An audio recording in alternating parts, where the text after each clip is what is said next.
What is up, my friends, and welcome into the PHLY Flyers post-game show. Bill Matz is going to be joining us very shortly. Charlie O'Connor will join us after the post-game press conferences as well. Tyler Zulli, Steve Jaco here on the Flyers post-game show. The Flyers post-game show is brought to you by Bet365. Download the Bet365 app and use code PHLY365 when you sign up. Whatever the moment, it's never ordinary at Bet365. Flyers win 6-0 in the Cutter Gauthier game, as we will affectionately refer to it for the foreseeable future. Steve, you and I are now 2-0, working together with post-game podcast duties. But more importantly, this game was, to me, the most fun Flyers game of the season so far. This is the most fun Flyers game in as long as I can remember. You know, we've had some good ones, don't get me wrong, but this was just a blast. Like, what you wanted as a Flyers fan coming into this game, because it's Gauthier's first time in the Wells Fargo Center. He's talked a lot of ambiguous trash, no outright trash, but like really like weird ambiguous trash, which we as Philadelphians, as very direct people, have no idea what to do with. So what you want is the Flyers to just smash the Ducks in the face and call it a night. And that's exactly what they did. We have a ton to get into. I'm going to say a lot of words. Steve's going to say a lot of words. But the man with the championship belt wants to say some words right now. So we're not going to make him wait any longer. He's down at the Wells Fargo Center. Let's go immediately right now to our buddy Bill Matz. Bill. Woo! What a night down at the Wells Fargo Center. One of the most meaningful Flyers games for fans in a long time. And the team showed up and delivered. And here's all I have to say about this game. I watched Cutter Gauthier every single shift. He should have showed up wanting to shove this up our ass tonight, and he was invisible. He wanted none of it. His teammates showed up for him, and he didn't. The Flyers got lucky trading for him. Jamie Drysdale, we'll see what he becomes. All of that, great night for him. Haven't felt that good for a player in a long time. Cutter Gauthier wanted none of it tonight, and all that tells me is we got lucky getting rid of him when we did.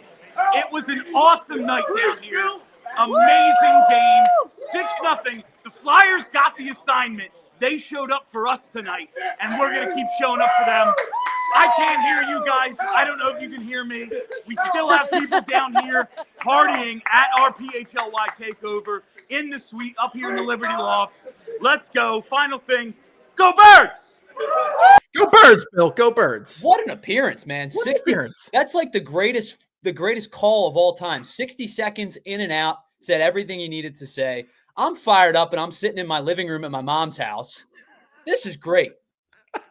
It's unbelievable. That was just like the best Bill Matz energy. I love that he brought the belt with him to the suite tonight. Just outstanding stuff right there.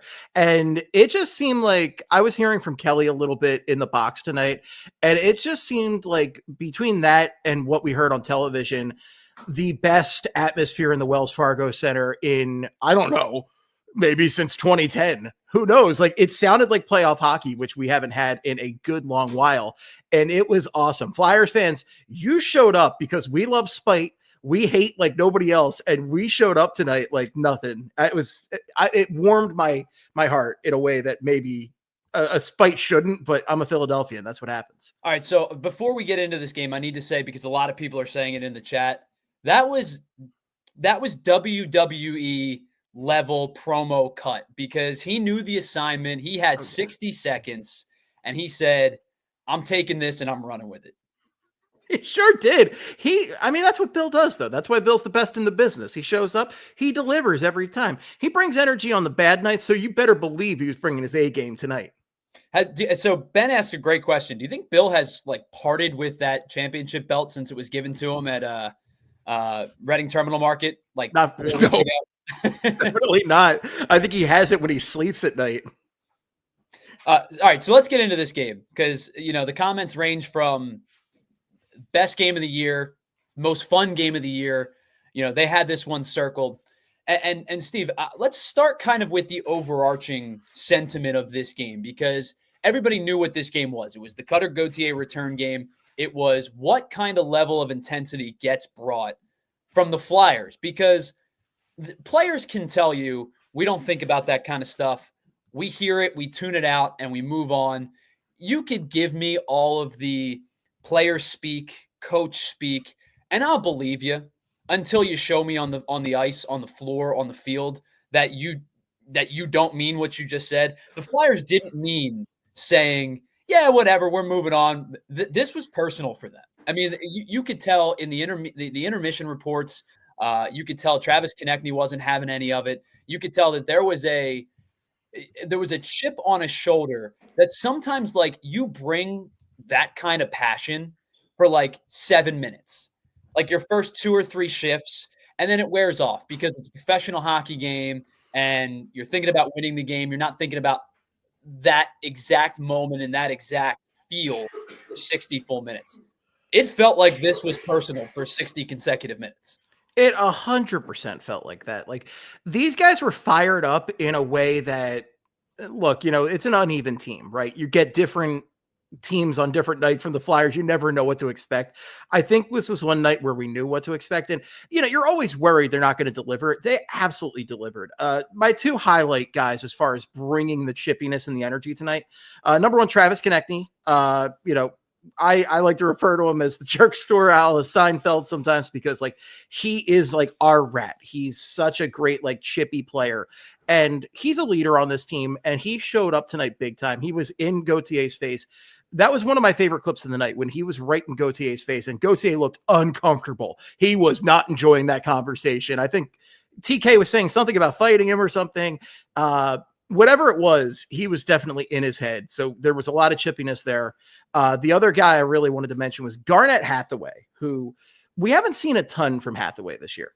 I like Garnet Hathaway for what he is. He's a solid 4th liner. He can pot you a goal sometimes, but he hasn't done a ton this year. We were kind of hoping he'd be a little bit more physical, have a bit more of an edge. And tonight he brought the physicality. My favorite thing he did tonight was there was a scrum and Gauthier was hanging out on the outskirts of it. I think it was late first period. And Hathaway, Scorpion Mortal Kombat style, grabs him and is like, get over here. And he drags him into the scrum, and it was awesome. And then he was laughing it up with Scott Lawton right afterwards about that in the box. So, yeah, this was an important one for the guys. They really showed it. The physicality was awesome. As I said, Hathaway really brought it all night. I think Sanheim was up in Gauthier's face a couple times. The guys wanted this one bad. One player I'll add to that conversation. I thought Rasmus Ristolainen brought it tonight as well.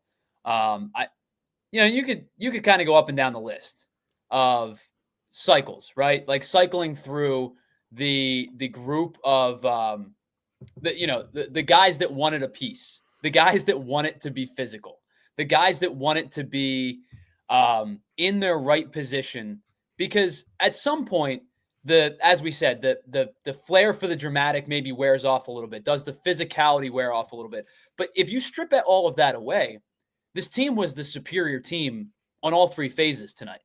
And they dominated. And I thought they cycled the puck well. Their puck movement was clean. They were getting to spots quicker. They just looked like they had not just had their legs more. They looked like they were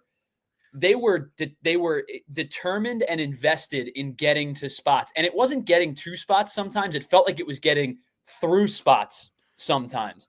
Like it just felt to me that this team was a step above on all 3 phases. Even Sam Ersson, who we'll talk about a little bit later, who didn't have to face a ton of scrutiny tonight, a little bit in the 3rd period, makes 22 of 22, stops 22 of 22, gets the shutout. The goaltending conversation has been plentiful over the last couple of weeks. Sure so has. I think just on all 3 phases tonight, they brought that game to Anaheim, and it never, ever felt like Anaheim had a response. No, it definitely didn't. I mean, early on, the Flyers were up 2-0 after the first period, and it felt good, but you definitely wanted them to lay the hammer down because we have seen Flyers games where, especially in the second period, where this team has started off with good energy, they've started off hot, and they've relented.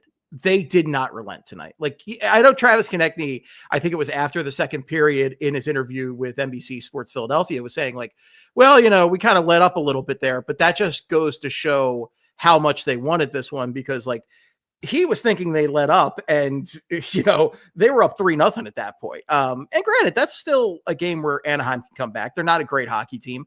They're actually pretty comparable to the Flyers. Their records are right next to each other pretty much. But this was a game that, they just wanted it. I mean, if you look at the hits, for instance, which is not the most exact science as far as, NHL stats go, but there's so many guys with 3-4 hits on the roster. Brink had 3 hits. Bobby Brink had 3 hits in this game. Ryan Poehling had 4 hits. Garnet Hathaway had 3. Just going down real quick. I mean, Sealer had 3. Ristolainen had 3.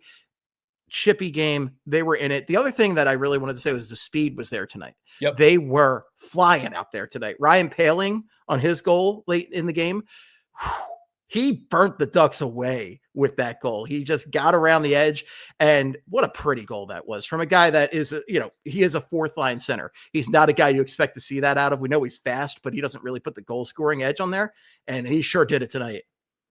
So I was in between a couple of places, in between setting up the show tonight and running some errands and things like that. And I was listening to the broadcast on the Flyers radio network. Oh, what beauts they are. Total underrated crew, by the way. Oh, excellent. I worked with Tim Saunders. I worked with Timmy for years. An amazing professional on the air, and one of the funniest guys I've ever met in I've ever had the pleasure of talking to, but a gentleman as well, right? But, gentleman. Love Tim Saunders. Shout out to my friend Betsy, who has been working on that broadcast for years. One of the best engineers in the game. Yeah, Betsy's one of my favorites. I can't laud that crew enough. Now, I don't know Todd. I've never had the opportunity to work with him, but I enjoy listening to him. Yeah, the Fridge does a great job. And the two of them tonight were just effusive of the energy. We're effusive of the crowd. We'll talk about you, the fan, in a little bit. But they used the word like almost folk hero. Like guys were becoming folk heroes before the Flyers fans' eyes because of the way in which they played this game tonight. Yeah, they absolutely were. And it was not that different on the television broadcast. I was listening to a lot of JJ and Bush tonight, and they were feeling the same way. I mean, they used the word playoff atmosphere so many times, which is something we all miss. And I hope the players got a good taste of this tonight to see what exactly can happen the next time they make the playoffs. I think most of us are realists about this. We realize it's probably not going to happen this year. It could. It definitely could. They're in the hunt. But I want these guys to get hungry for that, especially guys like Matvei Mishkov, who have never experienced Flyers playoff hockey. A few of the other guys. I mean, TK's been there, but he hasn't been on one of those good runs like 2010 or something like that, or even the 2012 Penguins series. So this was, for a lot of these guys, this was their first real taste of just how good the Flyers fanatics can be. Okay, the Broad Street Bullies fans, when they show up, they're the best in the business. And from start to finish tonight, they were just ridiculous. But you talk about folk heroes. Garnet Hathaway had a great night. Travis Konecny, who has been the best player for the Flyers all year, obviously, and the best player for a couple of years now. Hell of a night for Travis Konecny. 4 assists, 4 points on the night. He was just making stuff happen. I'm thinking of that first goal, and I'm just looking up my notes on it right now. The Morgan Frost goal. He made that one happen. Like, he had a few attempts. The Ducks kind of shut him down the first time he tried to make an attempt in the offensive zone. Came right back around, set that up, drove the play. Morgan Frost with a great finisher there. So, yeah, that was really nice on that one. The Jamie Drysdale goal, which a guy who might have been Jamie Drysdale's best game as a Philadelphia Flyer tonight. That was a great setup by TK, and what a finish from Drysdale. The third goal to Owen Tippett too. I mean, the tape to tape pass work tonight from TK was excellent, and it showed in the 4-point game that you just brought up. But you're right, and he did it in different ways, and the setups were there. And sometimes I almost feel like if a guy like Drysdale's goal tonight was nice, right? It was just a thing of beauty from start to finish. I almost feel like the play leading up sometimes gets overmatched a little bit, overblown because of a nice goal. I thought Konecny tonight, just like his eyes were up the entire time. He was in that like chess not checkers mode where I think he was almost thinking a pass or two ahead. And it's things that we've seen from like borderline elite level players on this team over the years. And I don't want to like make a comp because it's not fair to comp players of different eras and different styles. But I thought that tonight TK's vision was some of the best of the season and maybe some of the best of his career. And it felt like tonight, I don't want to say it was coming easy to him because I know he was working hard to get the spots and he was working hard to get to what he was doing. But when you're working that hard and it looks that good, sometimes it does feel like the game is coming easy to him. It looked like it was coming easy to him tonight. And you're right about the vision. Like he went full like Matrix mode tonight where everything slowed down, and that tippet pass, that's one of the best I've seen from the Flyers this season. And that's some of the best passing I've seen since Claude Giroux was on the team. You know, it really was an unbelievable job. And I think he and the team as a whole got how big this game was for the fans. And I think also they were kind of pissed off after that last game because they stunk in that Stars game. And they would admit that. And Morgan Frost, Charlie was talking about this on the post game I did with Bill after the Stars game, and that was Ed Snyder night. And they recognized how just mad the fans were at them. They did not like the feeling of getting booed after every period like they were. And they knew they deserved it. They had a terrible game. They didn't like it. It sat poorly with them and they showed up tonight. It's just, you look at the stat line, like these guys knew exactly how important this game was. And they didn't turn it off. They were there the entire time. And I'm trying to think if there's anybody else I really want to call out. I mean, Drysdale had a great night, as I mentioned. Hathaway did some really good stuff. Scored that late goal, which that was like a completely unnecessary goal at that point, but it was also very, very necessary. Any other guys that's really like Paling had a good game. Sandheim. You bring up Hathaway and Hathaway and Gudas, two of the 5 highest hit leaders. I'd like to talk about Gudas, by the way. And you can tell these guys are looking to throw the body, and to have a forward and Garnet Hathaway be willing, have not just a willingness, but an ability to throw the body like that. Because every other guy on the top 5 is a defenseman, and that's generally how it works, right? That's just usually how the hit totals play out.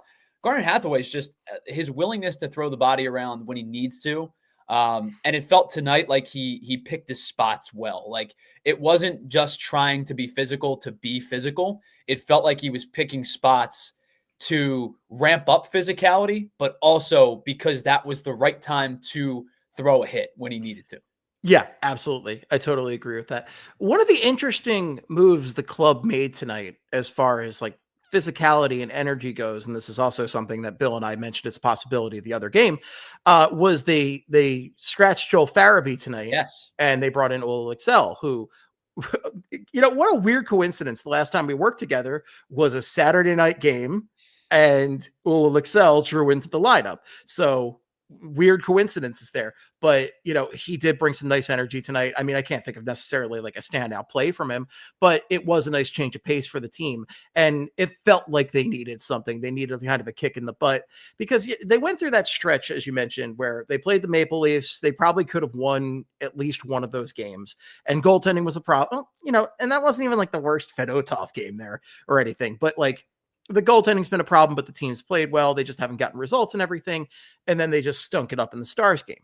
So this was a game that, if they don't come out and make a statement against the Ducks, it kind of feels like, even though it's only halfway through the season, it kind of feels like the season's done at that point, if they don't really just dominate this game.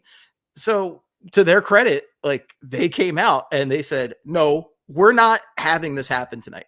We're not having Gauthier disrespect us anymore with his vague statements or whatever. We're not having these fans boo us anymore. We are just going to rock it out tonight. Well, and I brought up to you, so John Marks and I talked about this on Friday when we were talking about the loss to the Stars, the 4-1 game that you brought up. It felt a little lifeless, and there was some boos raining down throughout the game, and probably rightfully so for the way that it felt lifeless in that one. And he asked me, he said, do you think they've hit a wall? And I said, to a point, perhaps, but I also think that they have played over the last 5 games. They've played 4 really good teams. You go back to Vegas, you go to the Kings, you go to Toronto twice, you go to Dallas. I mean, you're talking about, playoff caliber teams. And in some cases, and it's going to continue in their next game when they play Florida, you're talking about cup contending level teams, like teams with that run 3 and 4 lines deep, some of these teams. they're the teams that are much more talented than the Flyers at this current juncture. But it was a compact schedule of playing some really good teams in a short sample size. And you're right. I think they probably had a chance to win the Toronto game in Toronto, the one they lost in OT. Dallas, they felt flat. I think LA, little flat in that one as well. But you're playing, you had a stretch of playing some really good teams consecutively. So I think a little bit it felt like they were starting to maybe hit a little bit of a rut with the talent level that they had, but they also were playing some excellent teams over a 6-7 game stretch. Oh, for sure. And that's the problem with these current Flyers is like they are good enough to take on the teams at their level, around their level, no problem. But like last year, they did a really good job of taking it to some of the upper level teams. And a lot of that was goaltending helped a lot there. The defense, when they had Sean Walker, was a big factor there. And then this year, it's been the goaltending has not helped them in those games. They've had the league worst goaltending. So tonight was a big game for Sam Ersson. I was really, really happy to get the game that we did from Sam Ersson. I'm a little shocked they got the shutout. I was number one, given the Flyers dominance. I looked up in the second period and I saw the Ducks not that far behind in shots. I was a little shocked by that, but it didn't feel like they got that many quality opportunities. So, credit to the defense. The other thing with the defense that makes it shocking that they got the shutout tonight is the fact that Nick Seeler got hurt at a certain point in the game. So guys were doing double duty. Nick Seeler only ended up playing 11:09 in this game. So everybody else played 18 plus minutes. They had, 3 guys, 20 plus minutes tonight, Sanheim, York, and Ristolainen. So guys really had to, it's hard to play that much defense when you're down a guy. And Nick Seeler is one of their better defensive defensemen. So really a lot of credit goes to the defense, but also Sam Ersson needed this game bad. We're talking a lot about him not, the Flyers don't have a starter. There were rumors the other day from Elliot Friedman that the Flyers might be interested in John Gibson, the losing goalie tonight. But we don't want to trade for a goaltender. We just want to go through this season and whatever happens, because we don't want to spend assets on these kind of guys, especially John Gibson, who I think is a good goaltender who did not get any help from his team tonight at all. No, none at all. But John Gibson is not the kind of guy these guys should be trading for. It doesn't make any sense.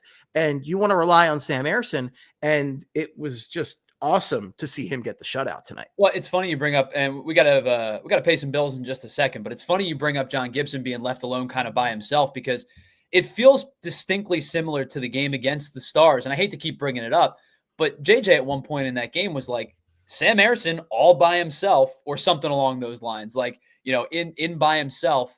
And I think it was Sam Ersson. Ersson was in net against the Stars, correct? I'm double checking right now, but I believe either way. My point being is, whomever was in net, and I believe it was Ersson, but whomever was in net, it was like the issues of, we talked about the last time you and I were on the air together was like neutral zone. It was was Sam Ersson in that game, by the way. Okay. And I didn't blame Ersson for the goals in that game. We were talking to Charlie. Charlie felt the same way. Like the defense did not do Ersson any favors in that game, but the whole team played crappy. Right. And then to come out tonight, and I think that to your point, to come out tonight and to be as sharp and as physical and as fast and as like whatever adjective you want to use to describe tonight's game, I think is probably appropriate, assuming it's a positive adjective, because that's how darn good they were tonight. This is one of the best games I've seen from this team. I mean, this is the best game I've seen this season. That's for sure. San Jose was good. I'll say that. San Jose was good, but I also didn't watch a ton of that game, if I'm being honest, because it was New Year's Eve. A lot of smiles in this one, right? Like you and I are sitting here having a good time. Bill was, he's already checked in. We'll hear from Charlie. I know Charlie will probably be a little bit more objective than the rest of us, but you know what? I think Charlie tonight. Charlie will let you know when he's not having a good time. He's not shy about that either. He's a little bit more, he has a better poker face about it than Bill or I. But I got to say this about Bill. The funniest thing was just before he came on, we did a check-in with him and he thought it was time to go. And Bill just came out and it was just like madness. He's like, woo! He did the whole thing. And then he's like, And we're like, Bill, me and Steve are like, wait, hold up. It was on. awesome. And guess what? He did it even better when he came on for us. No, it was fun. Like, this is the most sports are supposed to be fun. And we've had some objectively miserable games. So to sit down and have fun on a night where you really want to have fun, because what Gauthier has not really said, but said, bothers us, because it doesn't really make sense why he doesn't want to be here. And we take these things personally in Philadelphia. We just do. That's how it is. Like, we're not, we don't like when you don't like us. You can just ask JD Drew about that. Well, it almost has like the little brother feel to it. So my brother's younger than me, and my brother and I, for, I don't know, 18 years of our lives, were ready to beat each other up at a moment's notice. But you can't talk smack on my brother, or then we're fighting, right? And then I'm standing up for the brother, right? Absolutely. So it's a similar feel to it. It's like, I almost use it as like the Sixers reference. Nobody hates the Sixers more than Sixers fans at times. You know what I mean? It's like, internally, we're allowed to have these gripes and these issues and these problems. You start talking crap about the organization, and then you come back, you're going to hear about it. I always think of when Gritty premiered, right? Because the first 5 minutes that Gritty was out there, I remember having conversations with other Flyers fans and being like, what is this thing? Well, the Flyers don't need a mascot. This is garbage. I don't want this. And then as soon as like Pittsburgh fans started talking trash on Gritty, other people started talking trash. We're like, you leave Gritty alone. He's the greatest. Gritty's one of us. You shut up about Gritty. Icon. Yeah. And now like Gritty is an icon. But like that first 5 minutes, we're like, ugh. No, thank you. I don't want this. And then as soon as somebody talked trash, it's like, oh, you shut the hell up. And Gauthier, again, like, it's this like passive aggressiveness, this like silence when he came out and said, well, if they only knew, tell us. We might be loud about the truth, but we can handle it. We just want to know, like, is it us? Is it the fans? Is it, is it the media atmosphere? Is it the direction of the Flyers? Because if that's the case, the Ducks ain't much better, my friend. We're both rebuilding clubs at this point. Do you just want to play on the sunny West Coast? If that's the case, tell us. I understand wanting to be in Anaheim instead of Philadelphia most of the year. That makes a lot of sense to me. But whatever it is, we took it personally, and this was an important night for us to win and just have a good time with hockey. And thankfully, again, it was easy breezy as it gets for these Philadelphia Flyers. All right, we got a lot more to talk about tonight. I know we talked about Travis Konecny a little bit. Want to dive a little bit deeper into his 4-point night and his season as a whole. One guy that you and I haven't had a chance to chat about yet either, and I know we didn't put up any points tonight, but an incredible point streak prior to this was Noah Cates. I'd like to talk a little bit more about him. We have a lot to get into, and we'll probably keep on rolling on this thing until we can't. We don't have anything left to say. But first, let's pause and tell you about some of our friends here at the at PHLY and the PHLY Flyers podcast. And first, let me tell you about our friends over at TrueMark Financial, because listen, financial literacy is important, and it's important at any age. And you can start getting your kids involved at a young age with the Greenlight app. It allows them to have their own debit card. It allows them to make purchases with that debit card, but it also teaches them the importance of saving versus spending their money, and what that means at a young age could help them down the line as they get older and they start having car payments and student loans and mortgages and rent and whatever the case may be. They're going to be a little bit more financially responsible than if not without the Greenlight app. But one of the things about TrueMark also that they bring is one of the best credit card balance transfers in the game. I understand the holidays just happened. If your credit card balance is weighing you down a little bit, you have an opportunity to help pay it off faster with TrueMark Financial, because they're offering 0 interest on balance transfers for up to 12 months. So all of your payment will go towards reducing your balance, not just covering your interest. Transfer your existing balance from another institution to a TrueMark Financial Visa credit card and take advantage of the amazing offer. But you do have to hurry, because it only lasts for another month and a half. February 28th will be the last day that you can take advantage of this. So whether you're interested in earning rewards, cash back, or just want a lower rate on everyday purchases, with TrueMark Financial, you can choose the credit card that best fits your financial need. Visit TrueMark.com/compare for full details and to apply today. TrueMark Financial, federally insured by the NCUA, equal opportunity lender. Terms and conditions apply. All loans subject to approval. 3% balance transfer fees do apply. Standard rates apply after the promotional period ends. And I was just telling you about my friend John Marks. John Marks is the biggest glatt hair restoration advocate perhaps in Philadelphia, but I know for certain on PHLY because he is a testament to it. He talks all the time about how his hair was thinning a little bit, receding hairline. He went on over to our friends over at Glatt Hair Restoration, and boom, full head of hair. John looks great. I work with him every day, and they've done an awesome job with the restoration, the innovation process of getting John's hair back to exactly what he wants to look like, and they'll do it for you too. But the best thing about Glatt is they're not just going to take you into restoration surgery right away. They're going to give you a one-on-one consultation that best fits your needs, and they may not recommend hair restoration surgery right away. They might do things like laser light therapy or non-invasive TED treatments, vitamin supplementation, whatever it might be. They're going to take you one-on-one and give you the best one-on-one patient treatment that you can think of, because you're not just a number to them. You're a patient, you're a person, and you're somebody that they care about. And Glatt Hair isn't just about restoration. It's about innovation as well. Their breakthrough treatments really do help change your lives. So now bald is now optional. And if you want to improve how you look and how you feel about yourself, Glatt Hair has the right treatment for you. Regain your confidence. All you have to do is visit glatthairmctr.com or call 610-980-4000 to get started. All right, welcome back to the PHLY Flyers post-game show here on PHLY. Tyler Zulli and Steve Jaco. The Flyers win 6-0 over the Anaheim Ducks. And this is the PHLY Flyers post-game show presented to you by Bet365. All right, Steve, let's talk about, let me do my job. Let's talk about Catesy. Let's talk about Noah Cates. Let's do it. Yeah. So Noah Cates, obviously point streak comes to an end, and he was on just an absolute tear in terms of a goal streak of his own. But points at one point of 9 of 10 games, including a 4 or 5 game streak in a row of 4 games in a row coming into this. Yeah. So 17 points now in 38 games, I guess 17 points in 39 games now.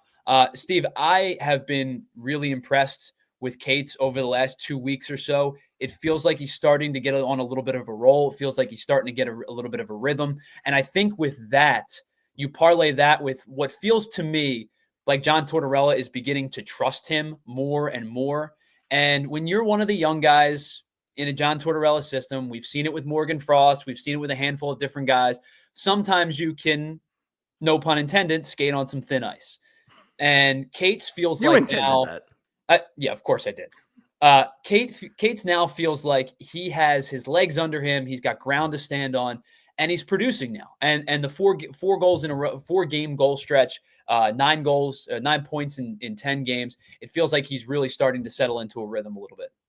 It really does. And it's such a turnaround from where he started the year, where he was one of the healthy scratches at the beginning of the year for Jet Luchenko. And I wish the box score didn't just collapse on me, but I did see it before it went down. I don't know what the heck happened. It just refreshed and everything's gone. But I saw that Cates actually led all forwards on ice time for the Flyers tonight with 17 plus minutes. And Tyson Forrester was up there too. Both those guys didn't have points tonight, but they're trusted with some of the heaviest minutes on the offense right now. And they're difference makers. I mean, they're both defensively responsible forwards that the Flyers can trust in all situations right now. And they're getting it done. And I love to see it. Noah Cates is a guy who he's had a weird role here. On his best days, he's kind of Coots Jr. with these guys. And Cates, he's 25 years old. So he's kind of hitting his prime right now, that kind of guy. And we still some nights we struggle with what he is. Is he a center? Is he like a second line, third line player? He feels like a third line player who can be second line sometimes. What exactly is he? I hope he is what he's been these past couple of weeks. I hope that's definitively who he is, because he's been a cornerstone of this team. When the team's been winning, it's because of that Cates, Forrester, Brink line. Those guys are just bringing it. And Cates is doing something that the Flyers desperately need, because center play on this team has been one of the biggest problems this year. Morgan Frost is not good at the two-way game. He can score some goals. He scored a goal tonight, scored a goal the other night. He can put up points. You'd like him to do it a little bit more consistently, but at least that's an aspect of the game he does bring sometimes. Sean Couturier, unfortunately, we love Coots. I call him Mr. Chestnut Checkers over there, but Sean Couturier is kind of falling off a cliff right now. I don't know if he needs a break, if you need to reboot his system, whatever it is. He hasn't been doing it like he used to do it. So having a guy like Noah Cates and Ryan Poehling, I like Ryan Poehling a lot. Speed on his goal tonight was outstanding, but Ryan Poehling he's a third line center on his best day, right? He is not a first line guy. Noah Cates, also, I wouldn't call him a first line guy, but at least he's been playing at least as close to the Flyers can have at that level over the past few weeks. And you're seeing it with that usage. You're seeing it with the ice time. Yeah, I think on a team that is built to be a true playoff contender, a team that's built with 2 or 3 lines deep, he's probably a 3C to me. And by the way, just one correction. He had a 4-point streak going into the Dallas game. Okay. Didn't score in the Dallas game. And then so we're nothing tonight. So two nights. I think we got to start being concerned. I don't know, man. Do you start thinking about healthy scratching him? Yeah, any second now. Knowing John Tortorella, it's never far from his mind. And so I think like in a perfect world, he's probably a 3C, and that's okay. And that's probably exactly where I would like for him to be on a team that's ready to compete at a high level. You go back to 2 years ago, he played 82 games. He ended up with 38 points.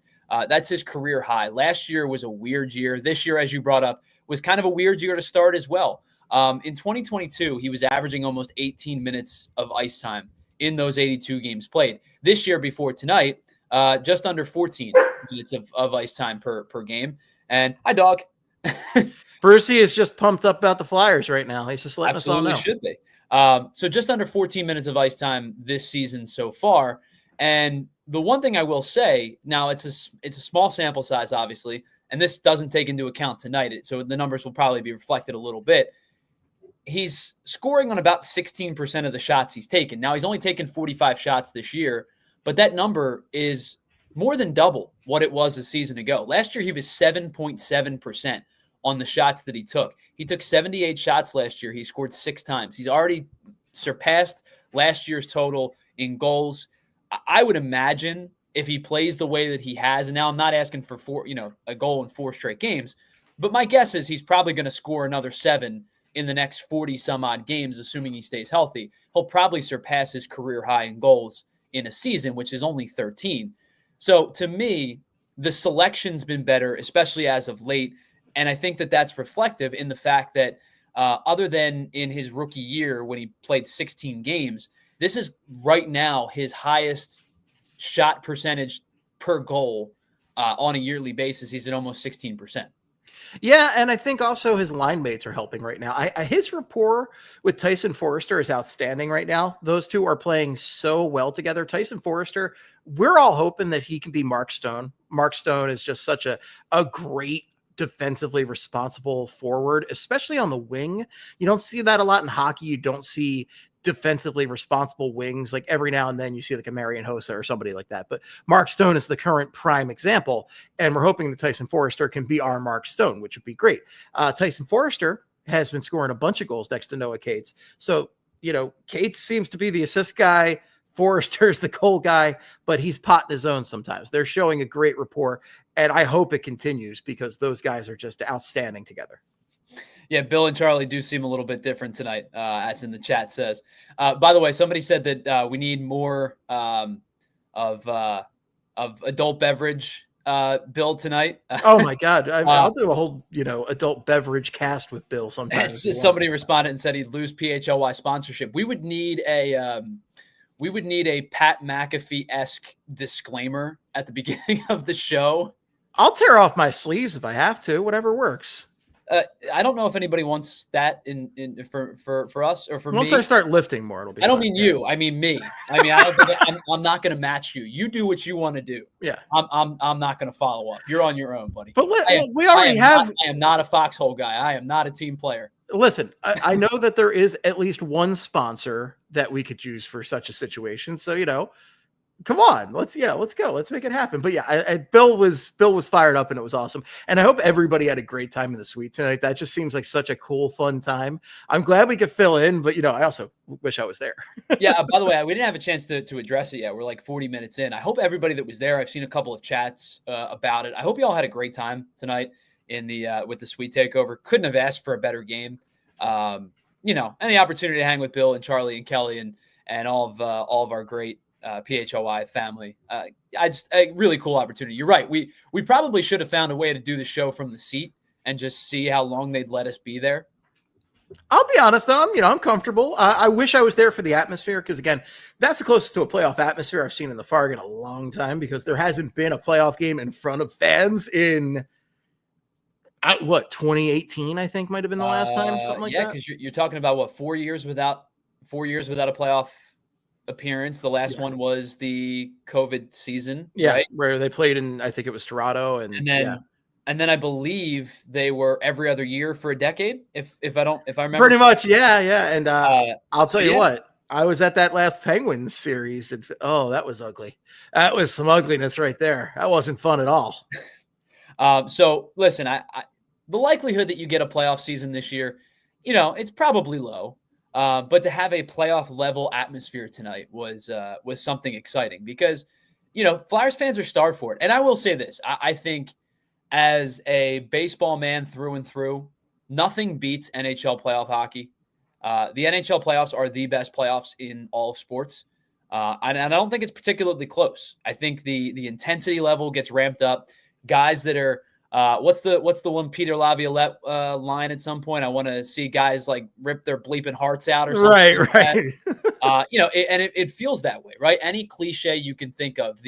This isn't some throwaway game up in Rochester speech from Kurt Russell and Miracle. Oh, what a good one. Miracle, always a great pull. I always think of just like Laviolette talking about jam. My favorite thing I always think of with the intensity of the Stanley Cup playoffs is the injury reports that come out once a team gets eliminated. Like a week later, it's like Mike Richards needed 3 surgeries. Right. Like what? His abdomen was falling off his rib cage. Wayne Simmons basically didn't have legs. Like what? And so, yeah, there is nothing better to me than playoff hockey. And again, I'm not sure you're experiencing it this year. You're probably getting closer and closer to the return of it. But that tonight, at least for a 60-minute sample size, that is what Flyers fans bring when the Flyers are a playoff level team. Absolutely. And the guy I am most excited to see, well, there's 2 guys. I want to see Konecny in there with like a legit team. Like in the 2020 run, I know we saw some spots from Konecny that were really nice, but like I want to see Konecny in there because he's so good right now.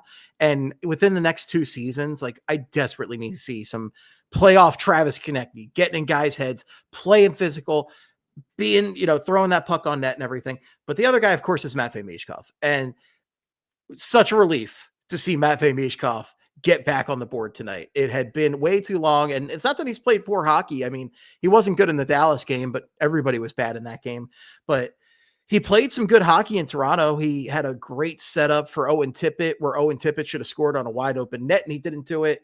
And we saw 2 slumps busted tonight. Owen Tippett and Matvei Michkov. Michkov scored on the power play.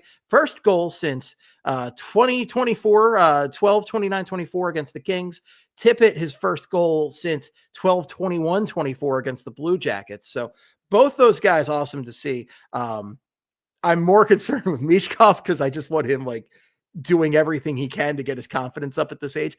Also, it's just really nice from a spite standpoint to see him score in front of Gauthier because that's who you could be playing with, bud. Like that's one of the things that blows my mind about Gauthier's decision is this all came out after they had already drafted Michkov. Like you're going to be playing with an amazing offensive talent. It's not like the Flyers have nothing to play with. So like, I don't really understand that decision from that perspective because like Michkov just seems like an amazing talent to get to play hockey with.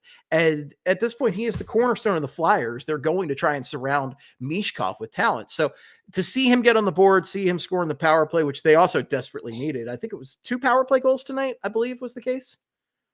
By the way, to extrapolate the scoreless streak even further, if you think about those 2 points he scored against the Kings, as you brought up on the 29th of December, you take those 2 out, you're talking about a stretch that dates back to December 10th since the last time he had points.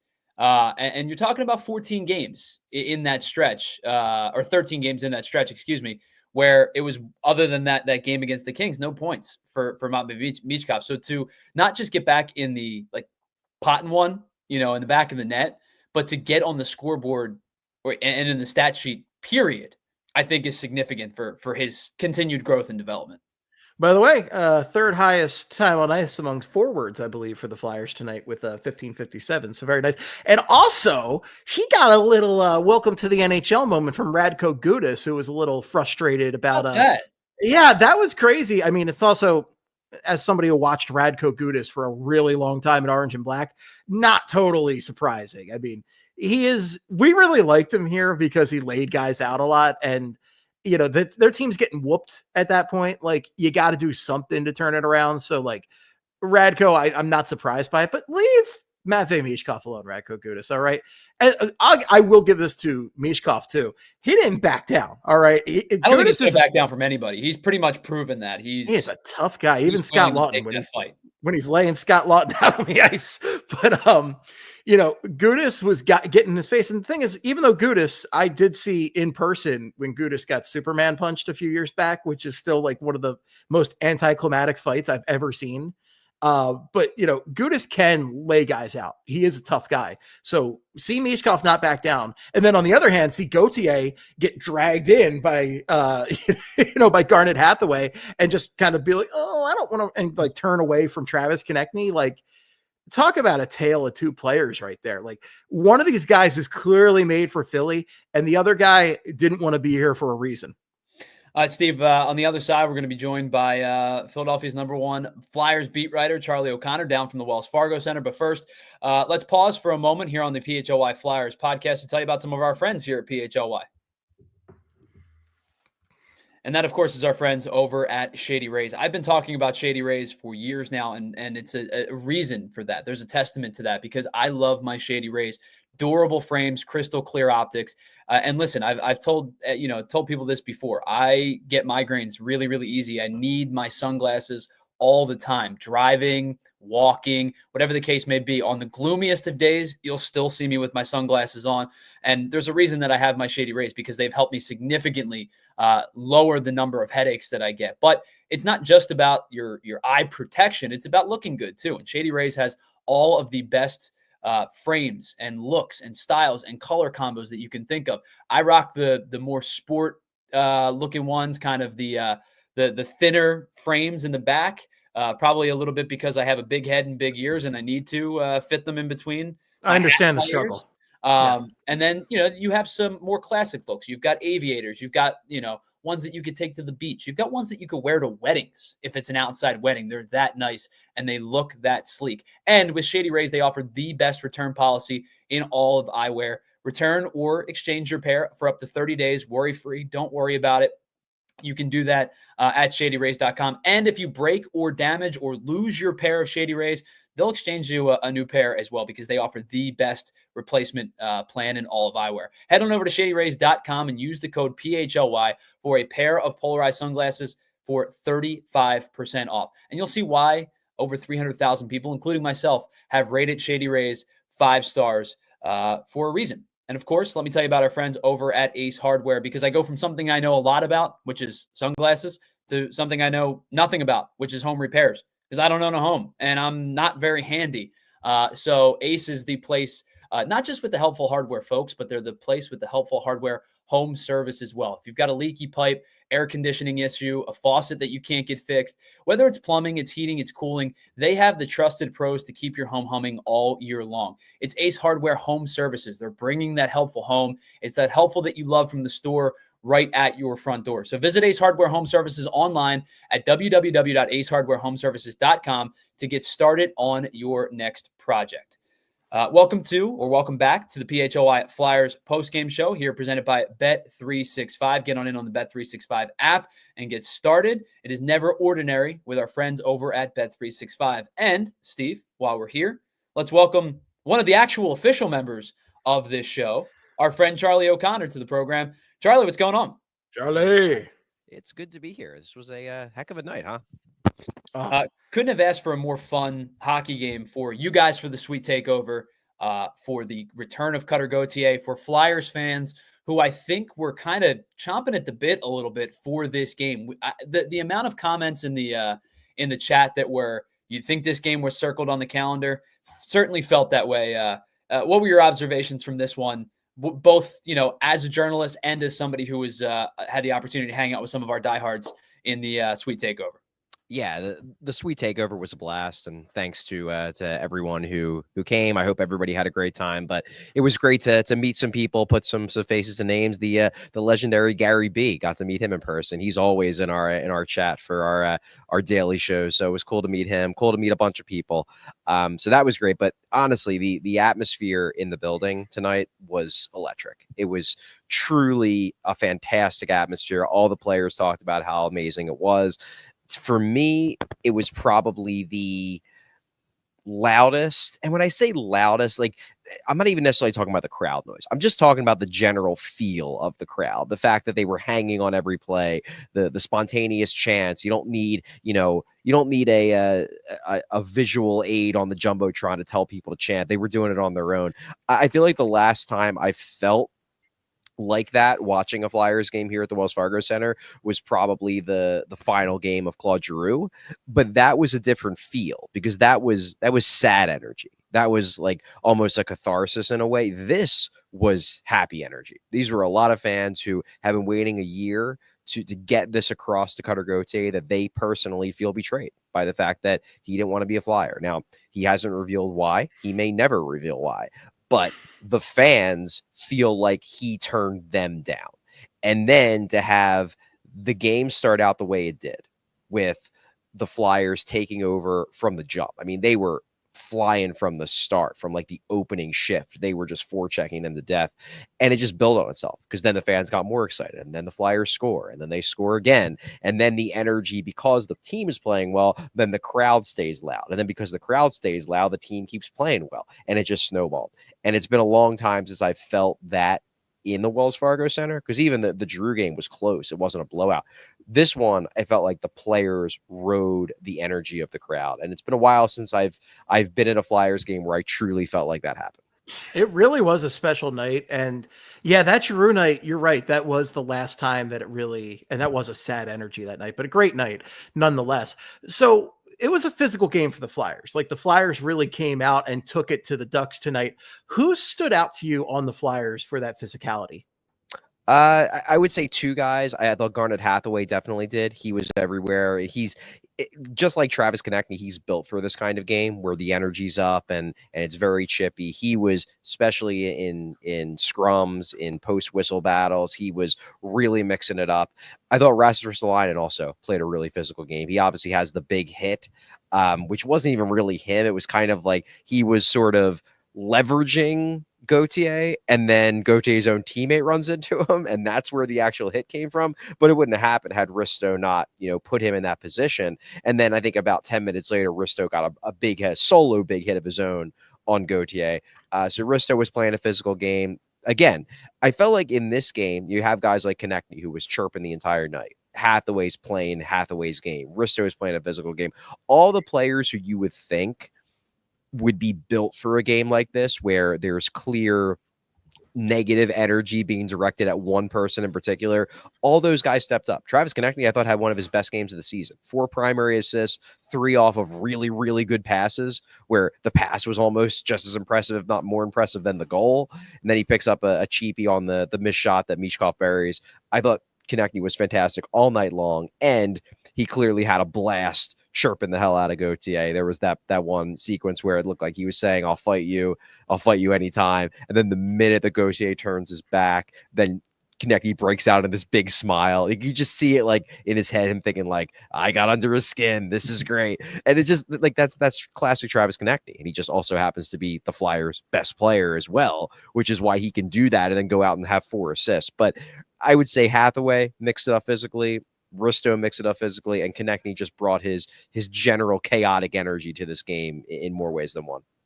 So, Charlie, sandwiching 4 straight losses are a pair of shutouts for the Flyers, which goaltending certainly has been a question over the season. Anything, and I know it was a lighter night for Sam Ersson because of the 6 goals, and it was kind of, the play was in the Ducks' end a lot. Anything from Sam Ersson stand out to you tonight with in what is a shutout win? I just thought he was steady. He had a good game. I don't think he was incredible, but he didn't have to be. They didn't give up that many quality chances. They gave up a few near the end of the game. He made a few big saves to preserve the shutout, which I thought was really good to see. Look, I'm I'm of the opinion that the goaltending has been the Flyers' biggest problem this year, but I'm not going to deny that there have been quite a few times where the Flyers skaters have left the goalies out to dry in terms of giving up a lot of quality chances. It's a game where hopefully Ersson can build off of it. It wasn't an incredible game by him, but he made all the stops. He had a perfect game. You can only stop the pucks that are shot at you, and he stopped all of them. Hopefully this is a confidence builder game for him. And goalies need that. You know, a goalie who has a great full season save percentage, almost always, it's pretty rare when it's not the case, almost always they're backstopping a team that gives them, you know, maybe 4 or 5 games over the course of the year where they just make it easy on him. And then he can pick up a, you know, a shutout or a 970 save percentage where he gives up 1 goal because all the shots were from distance. Like, you need some help if you're a goalie to have good numbers. The Flyers, especially over the last couple of months, haven't been giving their goalies as much help as they probably should. Tonight, they gave their goalie a ton of help, and also Ersson didn't blow it. Like, if Kolosov from last week was in goal, he probably would have found a way to give up 2 goals on weak distance shots or whatever because he wasn't playing well. Ersson did his job. He did it well, and hopefully he can use this as a jumping off point for better games in tougher environments, I guess, if that makes sense. We're talking about jumping off points, and we saw a couple slumps busted tonight with Owen Tippett and Matvei Mishkov. Do you think this is a jumping off point for those guys to get hot again? I mean, we know goal scorers are streaky, but, you know, maybe this started something good in the positive direction? I mean, I think Tippett has been streaky all year. He may be streaky his entire career. He had a good game. That line was good. I liked what I saw from them. As for Mishkov, it was interesting because I thought the first 2 periods he looked nearly as underwhelming as he looked 2 nights ago. He was not playing well. And then it just seemed like that Gudas confrontation, it just like it sparked something in him. And then he flipped the switch. And then the rest of the third period, he was great. He scores the goal. He's back being noticeable, making passes, making plays. If I had to guess what's going on with Mishkov, I just think he's probably a little worn down. It's been a busy schedule. I know they had the holiday break, but there's been a lot of travel. They've been playing a lot of games. I just don't know if he has the energy right now to truly get on another hot streak. Like, we might not see another Mishkov hot streak until after the 4 Nations when he gets a few weeks to catch a breath. But in spurts, you see the guy that we saw the first couple months of the year, and he shows why he has that talent. He showed it tonight. He didn't show it the entire game, but he showed in the third period. It hasn't disappeared. It's not like the league has figured him out. I just don't think he has the same jump that he had early in the year, and that's probably a problem that's not going to be fully solved until he gets a full offseason of NHL training and NHL diet under his belt, and then comes in next year with the ability to play extremely effective over 82 games. But you saw tonight what he can do. He's still a really, really good player and a really, really good young prospect. Charlie, real quick. Actually, you know what? Before we do that, because we have a lot to talk to you about still, I want to say thank you to all of our viewers on Roku, on TV, Samsung, whatever the case may be. You can head on over to allphly.com. If you are watching on our streaming platforms, you can head on over to allphly.com to catch the remainder of the show, including Charlie's 3 stars coming up in just a little bit. Charlie, I do want to, Steve and I talked about Noah Cates earlier in the show, and obviously now two games in a row without a point, but it was a stretch of pretty significant play from Noah Cates over the last, week and a half, 2 weeks. Anything in particular? I know you and Bill have talked about him a little bit over the last couple of weeks as well. Anything in particular that you've seen from him, maybe not tonight specifically, but over the last 2 weeks or so, that has given you a reason to believe that this is maybe not at the level of point production, but a sustainability that he has? Yeah, I just think he's playing with more offensive confidence. He's holding on to pucks. He's making plays. I thought he had a good game tonight, honestly. He didn't score. He actually led all the Flyers forward to ice time. I thought he made some plays. He controlled the puck. He was disruptive with his stick defensively. He's just been a good player for the Flyers basically since, I would say, like the start of December. He's been one of their better players, and I think he was one of their better players again tonight in terms of his all-around game. Look, I don't think he's going to keep scoring at the rate he was scoring at, where it was like near point per game and it was every night he was on the scoreboard, but I do think he can score more than he had last year when his offense completely dried up, and more than he did over the first couple of months of this year when he wasn't scoring at all. And given all the other good things about his game, his really, really good defense, his play driving ability, his forechecking, if he's just scoring a half point per game, if he's finishing with 40 points a year, he's a darn valuable player. And hopefully he can hold this. Big game for Jamie Drysdale tonight, playing against this old team. He gets that goal early on. What did you think about Drysdale's game? I mean, I thought it was one of his better ones in a Flyers uniform for sure. Yeah, I thought that was the most impressive goal he scored as a Flyer. It was a fun play. He has a nice little move to open up the 5-hole and puts it in. I actually asked Jamie Drysdale after the game because I said, look, Cutter Gauthier was obviously the main character in this game, but you were on the other side of that trade. Do you circle these games against the Ducks to show them, what they could have had? And he had a big hesitation, which is very telling. More or less was like, yeah, I look forward to these games. So he's more or less saying that, yeah, there's a little bit of bitterness there that, he thinks that maybe Anaheim gave up on him before they should have. I know he loved playing in Anaheim. He loved his teammates. So he's probably still a little angry that they traded him away. He loves it here. He's very much been embraced in that locker room, but he's probably a little annoyed that they traded him after probably promising him that he was going to be a big part of their future. So I loved his game, that he played really well all around. On the power play, he looked good. Obviously, he gets the power play goal. Is this a jumping off point for him? I don't know. Might just be a one-off, but at the very least, it had to have been cool to hear, even if it was mostly coming from spite, it had to have been cool to hear the fans fully behind him, chanting his name even before the goal, showing support. That had to have made him feel good, and he clearly fed off it. And that's one thing I do want to point out. Jamie Drysdale fed off of the energy of this game, whereas it seemed like Cutter Gauthier shrunk from the energy of this game. Like I know it's not a fair comparison because we're talking about one of the best players in NHL history. We are 100%. But I think about Sidney Crosby. Flyers fans boo the hell out of Sidney Crosby every time he plays in Philadelphia. And what does Sidney Crosby do? He just kills them every single time. And that's an example of a player who uses the negative energy and channels it into fuel, channels it into positive energy, and then breaks Flyers fans' hearts almost every time he plays in the Wells Fargo Center.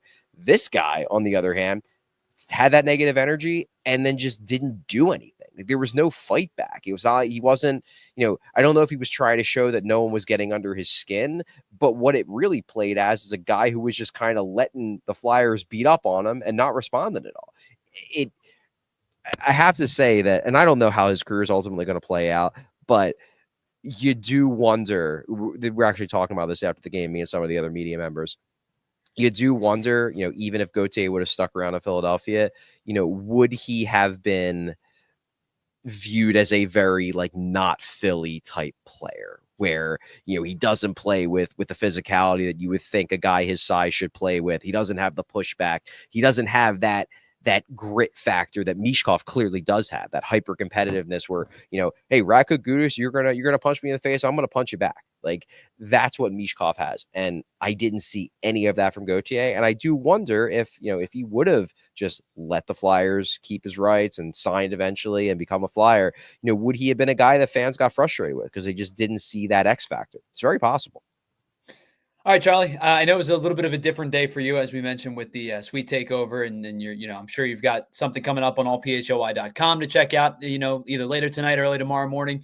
But as we always do here on the Flyers postgame show, let's get into your 3 stars of tonight's game. Probably a lot of different players to choose from, but who is tonight's 3rd star? Yeah, I feel bad giving this guy the 3rd star because, again, couldn't have played any better than he did. But Sam Erson's my 3rd star, gets the shutout, has a strong game. It's just the degree of difficulty wasn't that high because the Flyers controlled this game so thoroughly. But he made all the stops. And look, given the fact that the Flyers goaltending has been such a problem this year, the Flyers aren't going to complain if they're getting a shutout in any way, shape, or form. I don't think he was the best player on the ice. I don't think he was the second best player on the ice, but he was real good. He didn't have to be amazing. He just had to be good, and he was really good. Sam Erson, obvious 3rd star. How about 2nd star tonight? Jamie Drysdale. We just talked about him, so I'm not going to go into a ton more detail. He just had a really good game. He was skating well. He was making plays, and I do think he fed off of the energy of a supportive crowd. Even if that crowd was supporting him in no small part to tweak Cutter Gauthier, it ended up being positive energy for Jamie Drysdale, and he ran with it, so good for him. 2nd star of the game, Jamie Drysdale. I think we probably know the answer to number 1, but who is your number 1 star tonight? Well, I can tell you it's not Cutter Gauthier.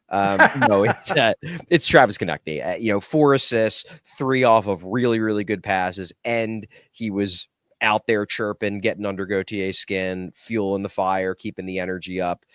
That was the performance of a team leader, and that was the performance of a guy who I mentioned earlier. It just seems like he was built for a game like this, where he can like channel all of that agitating energy and direct it towards one guy and just make his life a living hell for 60 minutes of an ice hockey game. It just seemed like this is a perfect Travis Konecny game, and he had in my mind, one of his best games of the year. Easy first star. Well, Charlie, as always, appreciate you joining us here on the PHLY Flyers postgame show. Hopefully you get some rest. Enjoy your day off tomorrow. Enjoy the Eagles tomorrow. And be sure to check out Charlie's latest article on allphly.com. I'm sure coming shortly. And you guys will be back, postgame Monday, correct? Or pregame Monday, excuse me. Pregame Monday. All right, so Charlie O'Connor, as always, live from the Wells Fargo Center. Charlie, enjoy the rest of your weekend. All right, thanks, guys. There he is, the number one Flyers beat writer in all of Philadelphia. I would venture a guess to say all of America. All of America, fair. Yes, easily. He's the man. We all love Charlie. He's the man. So I think that, it's funny, Steve, you and I have done 2 post-game shows together, and there's some eerily similar features. And one of the eerily similar features is the number one star was pretty obvious in the game that we talked about both nights now. And tonight, Travis Konecny is pretty straightforward to be the number one star. 4 assists, and probably done in about at least 3 different ways, in my opinion. He was excellent tonight. He was excellent, and I don't think we can talk enough about how good Travis Konecny has been for this team in recent years, and just what a Flyer this guy is. Like, he plays physical. He gets in guys' faces. He talks trash. Just a perfect little Flyer he is. I mean, and you look at the point totals, he's only getting better. I mean, 52 points in 21-22, 61 in 22-23, 68 in 23-24. He's already got 50 this year. He's already at 50 points. I was just doing the math, and math ain't my forte, folks. There's a reason I was a broadcast major in college. But, he's on a 90-plus point pace right now, which is outstanding. I mean, I think it was Austin Matthews the other night who called Travis Konecny the most underrated player in the league. Like, he is really having a special year right now. The fact that he could even be considered for having over a point per game pace, which the Flyers haven't done in a while at this point. And, I don't think he could be I think he's going to hit 100, but like, a Flyer hasn't hit 100 points in a really damn long time. And I don't know if I'm dreaming big right now. And I'm thinking over the next couple of years. Go ahead, dream big, Steve. Playing with elite talent, right? That's the thing, is you surround talent with talent, and it equals more talent and more success. If you look at like the Leafs or the Oilers, right? When you put like Marner with Matthews and Nylander, right? Marner's then getting career years and having a ton of points. I might sound crazy, but I don't think it's out of the realm of possibility that Travis Konecny could possibly hit 100 points over the next year or two, especially playing with a guy like Mishkov. And if they can get some more talent on the center position, and you also look at Tippett and Forrester, they do have some talented guys on this team, even though some nights it feels like they're terrible. I just love what Travis Konecny brings, and he really is an underrated and a very special player that doing a lot on a team that doesn't give him a lot of help some nights. So the last time the Flyers had a point per game or better player was Claude Giroux in 2018-2019. He finished with 85. The last time they had a 100-point player was also Claude Giroux the season prior, 2017-2018. He was robbed of MVP. Robbed of heart. Points, and probably should have been the MVP that season. God, Taylor Hall, I still can't believe it. Why? 102 points, and it was 68 assists that year. So I guess it was unbelievable. You and I, you just said we're not very good at math here, but I believe that means he's 34 goals, 68 assists. And that's the Yager number right there. So that was a special year. All right, Steve, before we get out of here tonight, first of all, a lot of people to thank. We'll do that in just a moment. But let's get to some of our super chats for the evening before we get out of here. We'll start with this one here from Gary B. Live from the PHLY takeover. I guess probably not there anymore, but a lot of the similar sentiment for Cutter Gauthier tonight. Yeah, I don't think people were very happy with Mr. Gauthier, and he did not respond at all. Let's keep moving on. This one from Green Jive. Again, similar sentiment, but does ask, if he becomes a good player and re-signs as a free agent, will all be forgiven? He'd have to do a lot. He'd have to be. I don't think there's any possibility of that happening, because the fact that he wouldn't come here as a draft pick to play with Matvei Mishkov is insane to me. It just doesn't make any sense. And Travis Konecny, who we're just talking about, a special player, and also given the treatment he got from the Philadelphia Flyers tonight, and given Travis Konechny's contract, like, I don't think he'd ever sign here. He would have to come here, and he'd have to be really good for a really long time. And you and I know, I mean, you're a huge Phillies guy. You know how hard some of these guys have worked and had great careers and still not been accepted by Phillies fans. I'm thinking of Bobby Abreu in particular, because like they don't have a Philly attitude. They're not lunch pail guys, And, and what Charlie was saying with Cutter Gauthier is the mentality. I don't think people would ever even accept that if he had just played for the Flyers out of the gate. I worked in sports radio for a long time, and the Philly attitude conversation was the one where I wish I had like a brick wall and I could just smash my face with it, because it was one of my least favorite conversation pieces. Awful. But it happens all the time, right? It's Philly attitude, Philly tough, whatever the case may be. There is a mindset to play in Philadelphia. Don't get me wrong. Like, that exists, and you have to have mental fortitude to play in this city and play in this city for a long time. But I also believe that acceptance from the fan base of this city comes from leaving it on the ice, leaving it on the field, leaving it on the court, and if you walk off a loser to an extent, but you walk off with your jersey dripping in sweat and you battled all game, there's a love for you in this city. There's a lot of losing that's happened in Philadelphia in sports over the years. The Phillies are the losingest franchise ever in everything. Brian Dawkins never won anything with the Eagles. He is the most beloved player by a mile for that franchise. So I think it's a much simpler bar to hit, but there is a mental fortitude to it. Oh, absolutely. There 100% is. And clearly, I mean, he's a young guy, so it could change, but clearly at this juncture in his life, he does not have that fortitude, and he did not step up at all tonight. Let's keep things going here. This one comes from, I don't know if it's VO or VIO noob. Wow, that was incredible. So hyped for this team. LFG, Cutter was abysmal tonight.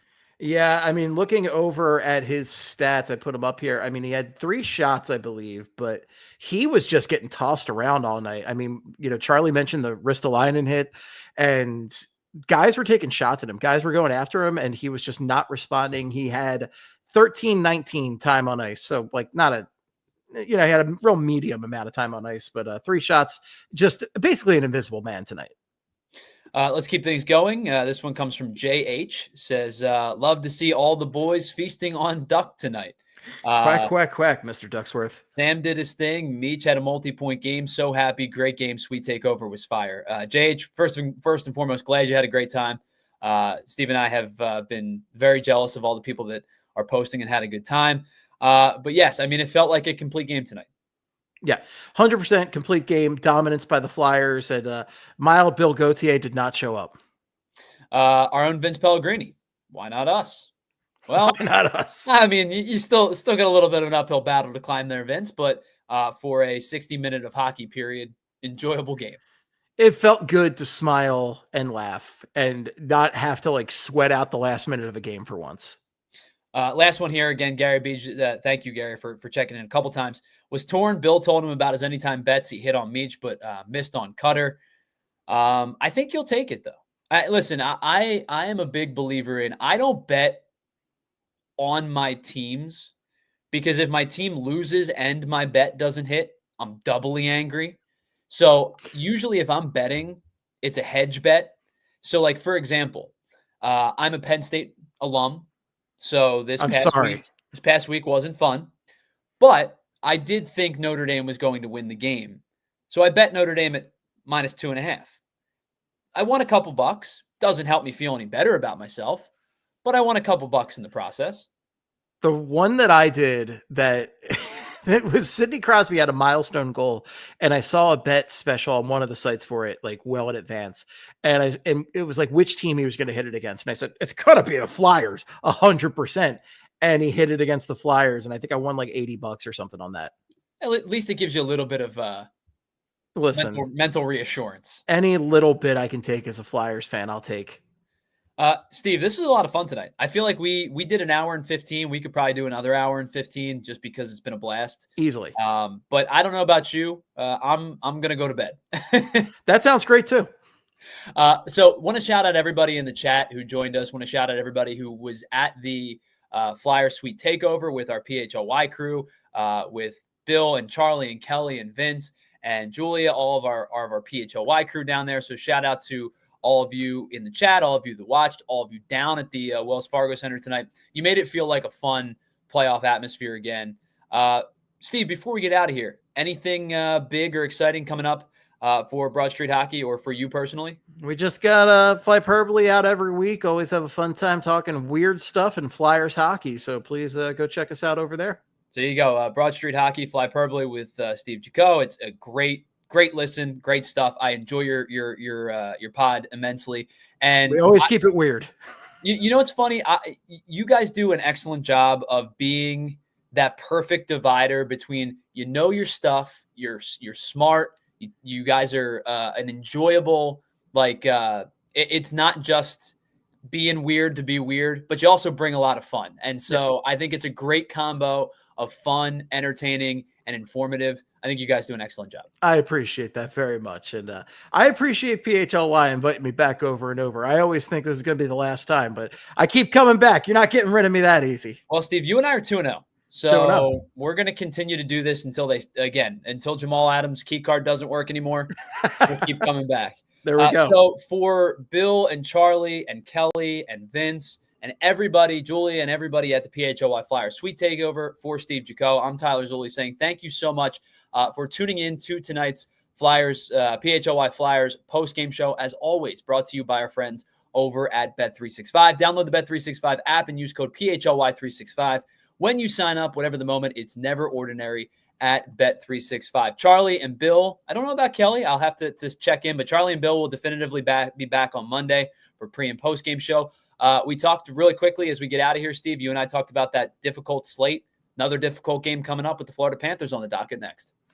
Always a tough one. They have such elite talent there. Barkov has been called the most underrated player in the league for a decade now, which is ridiculous because I think he's very properly rated as a great player. Kachuk, unbelievable talent. It's going to be a tough one. Might be chippy though. Hopefully the Flyers can build some momentum off tonight. I mean, this could be a big confidence booster. PHLY Flyers podcast back at it 6:30 Monday night for the Flyers and Florida Panthers pregame show and of course postgame show immediately following the game. So for Steve Jaco, I'm Tyler Zulli saying thanks so much. Flyers win 6-0 as we sign off here on the PHLY Flyers postgame show podcast. And by the way, go Birds. Go Birds. We all silly like